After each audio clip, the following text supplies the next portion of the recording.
Retrouvez C'est la Tech bébé avec le Crédit Agricole Alpes-Provence. Votre programme C'est la Tech bébé avec la métropole Aix-Marseille-Provence, élue capitale européenne de l'innovation 2022.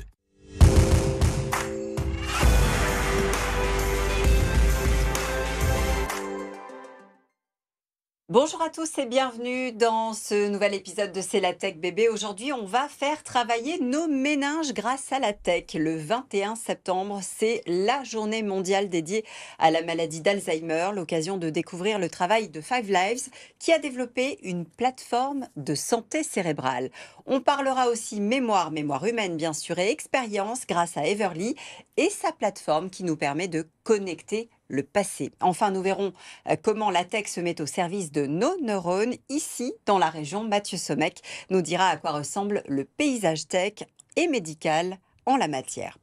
Il y a en France un peu plus d'1 million de personnes touchées directement par la maladie d'Alzheimer et ce sont chaque année 225 000 nouveaux cas qui sont diagnostiqués. Mais seulement 35% des malades seraient en fait diagnostiqués, d'où l'importance, Mathieu, d'aller vite en matière de recherche et manifestement, la tech peut nous aider. La tech peut nous aider, les startups sont activement engagées sur le sujet. On peut citer des robots humanoïdes et animaloïdes, ainsi que des jeux vidéo ludiques pour stimuler les patients atteints de la maladie d'Alzheimer. De nombreux objets sont également développés pour mieux aider les patients, des piluliers intelligents, des bracelets, des montres connectées et même un casque de stimulation cognitive grâce à des faibles signaux électriques. Alors on est ici à Aix-Marseille sur une place forte en matière de santé. On a sur le territoire des structures dédiées qui se consacrent justement à ces questions. Alors on va citer l'Institut Neuro-Marseille, créé en 2019 par Aix-Marseille Université, afin de favoriser les collaborations entre tous les acteurs du secteur, qu'ils soient hôpitaux universitaires, laboratoires de recherche et privés biotech du territoire. Le CNRS et l'AMU, ils ont aussi créé en 2018 l'Institut de Neurophysiopathologie. Et on peut aussi citer 3 CMR, Centres Mémoire de Ressources et de Recherche, qui équipent notre territoire et dont une partie de l'activité est dédiée à la participation à des essais cliniques et des études académiques. Donc oui, on est très en avance sur On est très en avance et du coup, on a pas mal de pépites sur le territoire. Je voudrais qu'on parle par exemple de Global Steam. Et son application ExoSteam qui permet aux personnes d'améliorer leur capacité de mémoire et d'attention. On a aussi Emiport. Emiport, ils ont une expertise en neurosciences moléculaires, on est vraiment sur de la high-tech, deep-tech, et ils ont conduit à la découverte d'EMI-P53, une molécule qui est aujourd'hui brevetée de première classe. Elle est non toxique et elle cible un mécanisme commun de neurotoxicité partagés par les maladies d'Alzheimer et de Parkinson. Et ils sont tous les deux sur le territoire, l'un à Mereuil, l'autre à Septèmes-les-Vallons. On pourrait aussi parler d'Everly, l'entreprise marseillaise, cette fois, qui a mis au point une appli mobile, mais aussi une plateforme numérique pour connecter le passé. Son objectif, à travers l'expérience, faire travailler bien sûr notre mémoire. Marine Bossy est allée voir comment. Art, histoire, politique... Travailler sa mémoire grâce à la culture, c'est ce que propose Everly. La start-up met en place une application destinée au grand public pour lutter contre la courbe de l'oubli. Ça fait 20 ans à peu près depuis l'apparition des smartphones qu'on assiste à un triple phénomène. Le présent partout, donc les jeunes vivent dans un univers horizontal, une perte de la transmission et de l'éducation totale. Et puis enfin, le plus important, le plus grave, c'est une externalisation de la connaissance. Vu qu'on a accès à tout, on n'apprend plus. Concrètement, l'application sur laquelle on travaille visera à lutter contre cette courbe de l'oubli. Chaque personne, chaque utilisateur, dans un cadre ludique et social, va construire sa carte mentale de son savoir, la carte mentale de son savoir de manière progressive, avec une méthodologie faite pour lutter contre la courbe de l'oubli. Sur l'application, les utilisateurs pourront choisir l'année, le lieu ou encore la thématique sur laquelle ils voudront être interrogés. Le défi sera de mémoriser en 20 secondes le texte décrivant l'événement ou l'anecdote historique. La nouvelle version d'Everly verra le jour en novembre prochain. Et quand on parle de mémoire, on pense aussi bien sûr à Five Lives. Bonjour Xavier Louis. Bonjour. Merci d'être avec nous. Votre start-up s'intéresse à la santé cérébrale. Et c'est un projet qui est à la fois un projet professionnel et personnel, hein, qui vous a conduit, je crois, à créer Five Lives. Tout à fait. Ça fait plus de 10 ans que je travaille autour du cerveau. J'avais développé une autre application qui s'appelle PIC, qui est un des leaders mondiaux de l'entraînement cérébral sur mobile, des jeux vidéo pour stimuler mémoire, attention et d'autres capacités cognitives. À l'époque, vous étiez au Royaume-Uni. J'étais au Royaume-Uni effectivement à l'époque, et qui avait un grand succès avec plus de 60 millions de téléchargements sur l'App Store. Et il y a 4 ans, j'ai aussi malheureusement mon père qui a été diagnostiqué avec la maladie d'Alzheimer. Et j'ai cherché à aller plus loin dans le domaine de la santé et comment je pouvais utiliser mon expérience à la fois dans l'entraînement cognitif, mais dans ce qu'on appelle des interventions multidomaines, donc pour aider sur l'activité physique, la nutrition, le sommeil, la gestion du stress, pour aider les personnes à améliorer leur style de vie, les performances cérébrales, mais aussi réduire le risque d'apparition de la maladie d'Alzheimer et des autres formes de démence. Qu'est-ce qu'on fait exactement avec Five Lives? Donc Five Lives est vraiment un programme de coaching personnalisé.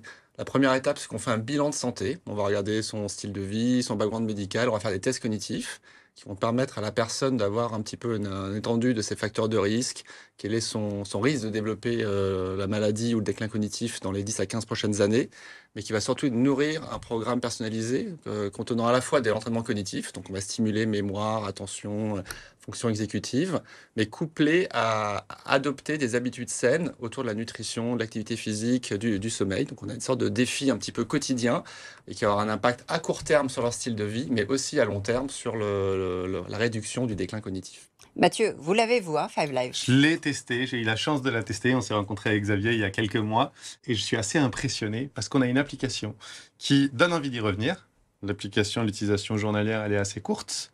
Donc moi, la question qui me vient, c'est comment on fait pour collecter les bonnes données pour apporter la bonne expérience personnalisée à la personne qui va utiliser l'application et la garder sur l'appli en fait. Ouais, effectivement, je mentionnais cette notion de bilan de santé, donc, qui va prendre entre 5 et 10 minutes, et ça va permettre de collecter des données spécifiques sur le style de vie de la personne, et du coup, les conseils santé, les défis que l'on va donner à la personne vont être personnalisés, donc on sait ce qui est bon pour la personne, et les données qu'on a après plus d'un mois d'utilisation de l'application, on voit que les gens reportent plus de 10% d'activité physique supplémentaire, ils mangent 1,3 fruits et légumes de plus par jour, ils dorment 30 minutes de plus par jour, et aussi sur une échelle de 1 à 10, réduction du stress d'environ 0,5.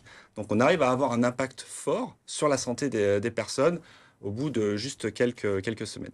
Est-ce qu'on arrive à détecter si effectivement on a plus de risques de développer la maladie d'Alzheimer? Tout à fait. En fait, l'application est régulée dans un dispositif médical de classe 1 avec un marquage CE. Donc, il y a un algorithme de machine learning qui permet, en prenant les données effectivement de médical, de style de vie et tests cognitifs, de prédire son risque de développer la maladie dans les 10 prochaines années avec plus de 80% de précision.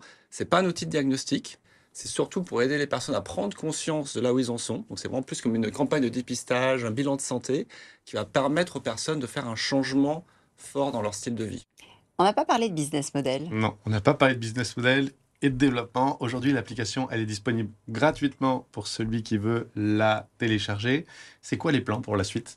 Alors, je dirais qu'elle est gratuite actuellement dans les premiers mois du lancement en France parce qu'elle est vraiment en mode bêta et c'est important pour nous de collecter des données et de vérifier la qualité de la traduction, de l'application, des conseils santé en français par rapport à notre version britannique. Effectivement, le modèle économique est un modèle freemium, donc qui est gratuit à télécharger, mais pour accéder à l'ensemble des contenus et du coaching personnalisé, effectivement, c'est une version premium autour de 99 € par an.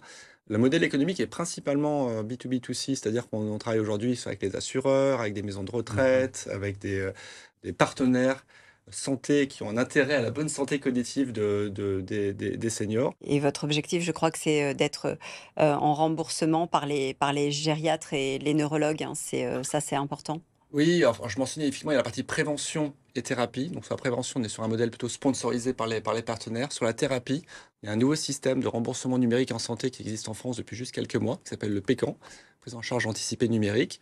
Et effectivement, et si notre dossier sera validé en début d'année prochaine, un neurologue ou un gériatre sera à même de pouvoir prescrire la solution pour la première fois au monde à un patient diagnostiqué. Merci beaucoup d'être venu nous parler de Five Lives.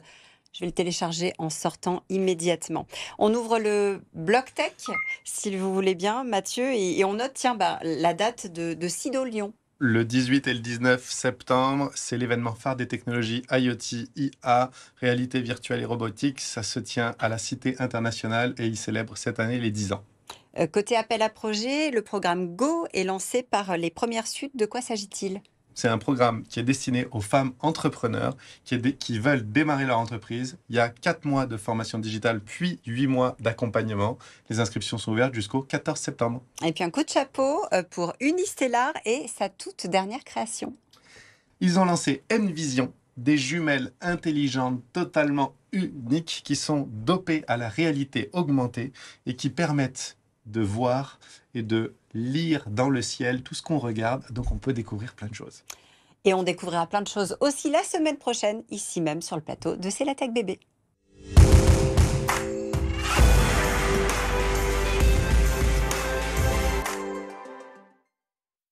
C'était votre programme C'est la Tech Bébé avec la métropole Aix-Marseille-Provence, le territoire de la diversité innovante. C'était C'est la Tech Bébé avec le Crédit Agricole Alpes-Provence.